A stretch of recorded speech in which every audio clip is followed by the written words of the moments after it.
people, and they happen to be candidates now because they've witnessed the process here. I'd like to introduce Penny Doobie, who would like to say a few words.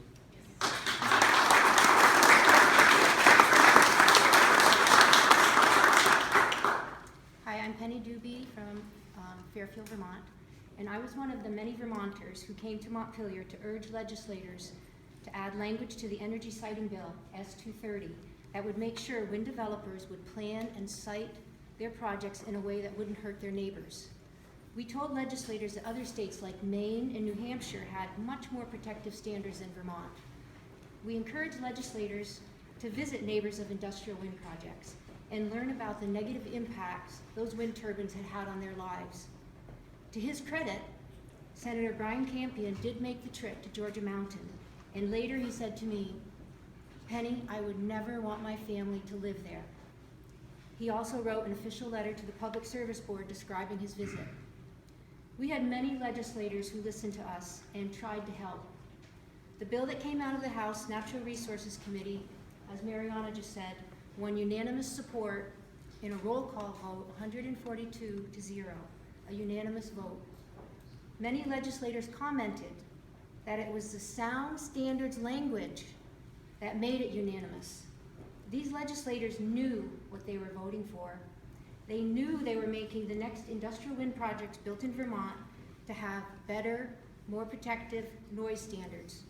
In summary, the unanimous vote was recognition that we do have a problem in Vermont in the way we site renewable energy. And this unanimous vote was a recognition that Vermont needs to do a better job protecting its citizens. Thank you.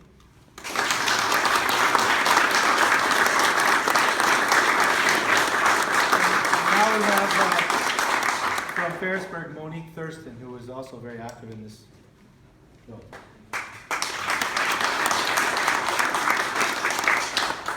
Good afternoon. My name is Monique Thurston. I'm a resident of Ferrisburg, a retired radiologist, and I was asked to testify on the noise issue as a retired radiologist, a retired doctor, on March 22nd. The main controversy regarding this bill is that for the first time, the legislature has actually listened to the plight of Vermonters and agreed to bring a solution to address the creation of sound standard. The governor objected tighter standard from wind turbine because they would make Vermont the first state in the country to declare a public emergency around wind energy. The concept of emergency, Governor, was actually used to appease you in the final day of the session when you threatened to veto the language that require non-emergency rulemaking to be done by 2017 in September and made the new rule retroactive to April 2016. That good language was approved unanimously by the House in a roll call vote. But in reality, there is an emergency to the welfare of citizens, as the rules say, because unless new rules are adopted, new projects will be built, more people will suffer, like the many people in this room. The temporary rule created will only be in place long enough to allow a more thorough and long overdue rulemaking process to be completed. Vermont has a well-known wind turbine noise problem. Every wind project constructed in the past several years has resulted in people suffering from noise. Some have abandoned their home. Some endure the annoyance and debilitation of sleep deprivation and other physical symptoms related to noise. Understandably, and they are in this room, many folks contemplating proposed wind project in their community are anxiously anticipating the same fate, fearing that if nothing is done to protect them, they too will suffer. Therein lies the emergency, if one must be named. In all Vermont projects, the maximum nighttime noise level are accepted by the PSB to be at 45 decibel average for 1 hour. Peaks of noise well in excess of 45 decibel may occur during this period. No consideration is given to the low frequency but high energy component of turbine noise known as infrasound, which is now recognized in Denmark. Simply put, this puts at risk the health and well-being of some Vermont residents.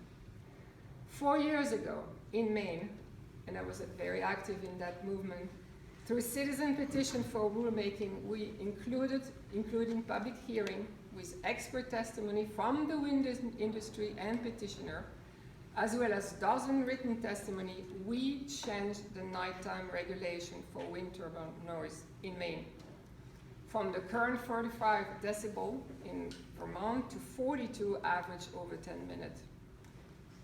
Last December, in neighboring New Hampshire, they adopted a new nighttime noise limit in a thoroughly documented collaborative process with wind developer and community stakeholder of 40 decibel, not average over time. So here are my questions. Why have the complaints of Vermont wind turbine noise sufferers been dismissed by politicians and state health officers despite the plethora of evidence which supports their complaint? Why, after opening a docket on turbine noise and listening to complaints and testimonies, has the docket remained dormant for the past 2 years at the PSB? Why do politicians accept the precautionary principle that wind turbines may have an effect on global warming, while rejecting the same precautionary principle that would establish regulation to protect the population from adverse health effects, as many studies have now demonstrated worldwide?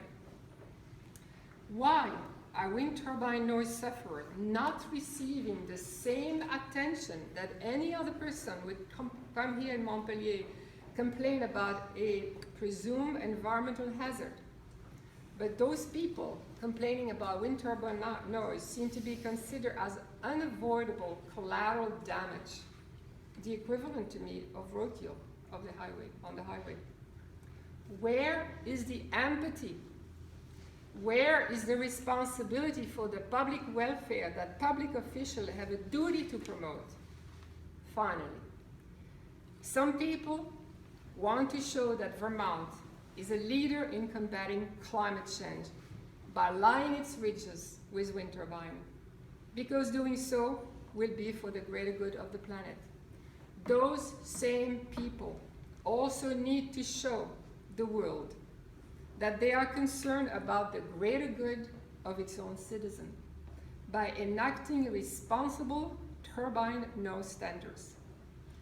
Sacrificing one's own citizen in a symbolic gesture to save the planet will not create a legacy that Vermonters can be proud of. S230 does not solve many of the problems of siting renewable energy projects that its sponsors attempt to address, but it is a very small step in the right direction.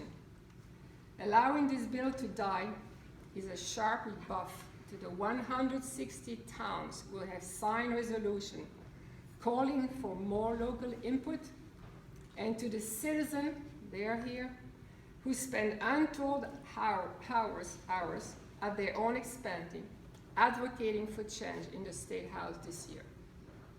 The governor's veto message is disingenuous in its allegation that the noise standard in this bill may put Vermonters at risk.